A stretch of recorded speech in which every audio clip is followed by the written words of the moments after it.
Hi everybody, Jeremy here with Hyatt Training. Welcome to week 2 of our top 10 tips to do life better. So we're back in the studio this week. We're going to be talking about cardiovascular exercise.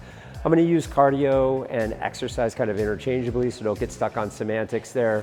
What we're talking about is getting our heart rate up. So if you didn't join us for week 1, you can go back to that and look at Mindset. There's a downloadable worksheet that can help drive some big decisions as we get into the next 9 weeks.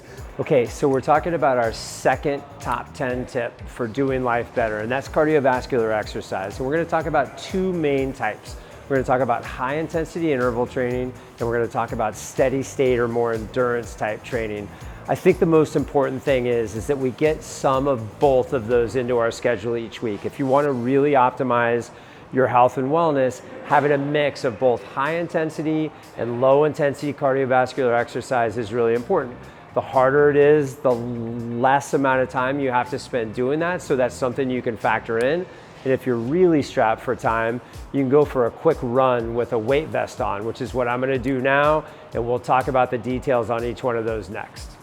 Okay, so when we talk about high intensity intervals, we're talking about short duration, high burst activities. So most well-balanced programs are gonna have 1 to 2 bouts of this a week. And those bouts are gonna be 3 to 10 sets of maybe 10 seconds minimum to about 2 minutes maximum.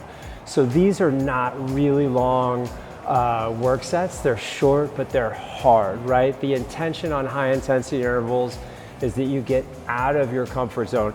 At Hyatt Training, one of our favorite ways to do that is like 30-second Airdyne sprints, kind of to finish off a workout. Maybe you do 3 by 30 seconds with a 60-second rest in between.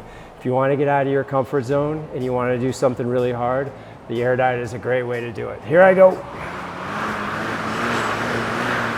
So when we talk about our steady state exercise or our kind of endurance-based exercise, here's what we're looking at for a prescription. Probably for most people, for most sets of goals, 1 to 3 bouts per week. And those bouts are gonna last anywhere from about 10 minutes to maybe 2 hours. If you're out for a hike or a long bike ride or something like that, 1.5 hours, 2 hours is great.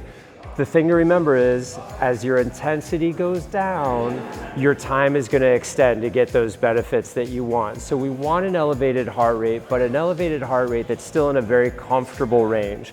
It's conversational, maybe it approaches comfortably hard, but you're never really kind of hands on the shorts, bent over, huffing and puffing hard. So our steady state stuff is longer, it's a little bit slower, it's an easier effort. We're doing it 1 to 3 times a week. One of my favorites is a good 2,000 meter kind of moderate to hard paced row. It's gonna take me about 8 minutes, and mentally it's a nice grind, so I get some kind of mental health benefits out of this as well.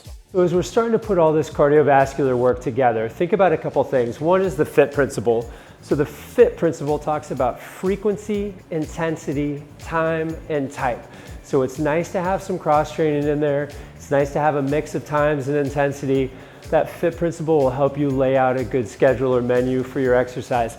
And always remember that something's better than nothing. So use what you have available. Maybe it's a jump rope at the house. Maybe it's a yoga mat for some mountain climbers. Maybe it's a walk with the dog every night. Just do something. Thanks everyone. This is Jeremy. We're at the studio closing down this second week on cardiovascular exercise. Be sure to join us next week for week 3 when we'll get into strength training, one of my favorite topics.